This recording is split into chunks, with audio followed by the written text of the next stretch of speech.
Beaucoup idéalisent l'entrepreneuriat comme une aventure excitante. Mais en réalité, c'est une épreuve de résilience, de sacrifice et de prise de risque permanente. Entre les pressions financières, l'incertitude du marché, la solitude du dirigeant et la nécessité d'innover sans cesse, c'est un parcours semé d'embûches. Créer une start-up au Gabon, par exemple, c'est un peu comme vouloir traverser un marécage en tongs, en babouche.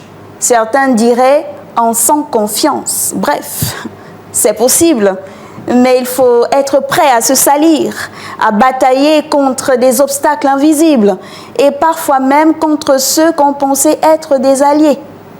L'histoire commence souvent de la même manière. Un entrepreneur bourré d'idées, qui croit dur comme fer qu'il va révolutionner son secteur, il a tout prévu. Il a un business model en béton, un PowerPoint digne d'une conférence de haut niveau et surtout un pitch capable de séduire même un investisseur insomniaque. Mais très vite, la réalité le rattrape. D'abord, il y a l'administration. Ce monstre tentaculaire qui semble avoir été conçu pour tester la patience des âmes les plus résilientes. Entre les registres du commerce, les agréments, les revenez de main et il manque un papier.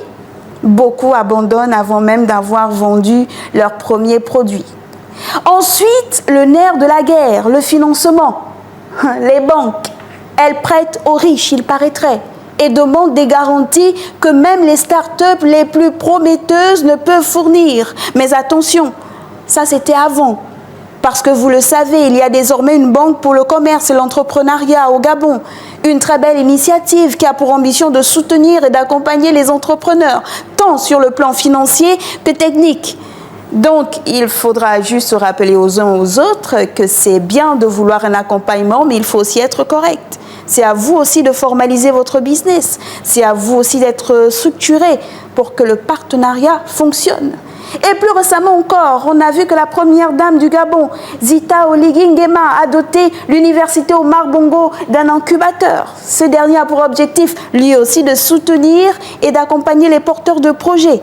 Mais là aussi, il va falloir, de votre part, aller rechercher l'information, la bonne information d'abord.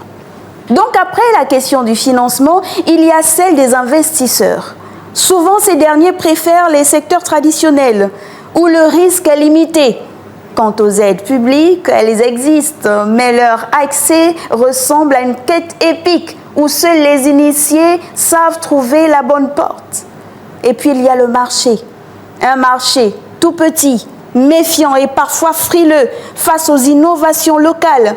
Ici, il faut prouver 10 fois plus qu'on est crédible. Les consommateurs préfèrent souvent une solution importée plutôt que celle du jeune Gabonais du coin, même si elle est meilleure.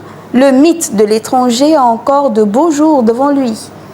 Mais malgré tout, il y a ces startups qui résistent, qui innovent, qui trouvent des moyens de contourner les embûches et de s'imposer. Elles comprennent que l'écosystème est encore balbutiant, mais qu'il est en train d'évoluer, que la digitalisation gagne du terrain, que l'entrepreneuriat devient un enjeu national et que petit à petit, des mentalités changent. Alors, si l'entrepreneuriat au Gabon n'est pas encore un conte de fées, ce n'est pas non plus une mission impossible. Il faut juste avoir l'âme d'un explorateur, la patience d'un moine et l'endurance d'un athlète. Après tout, même les plus grandes entreprises ont commencé quelque part. Et qui sait, peut-être qu'un jour, une start-up gabonaise deviendra une licorne.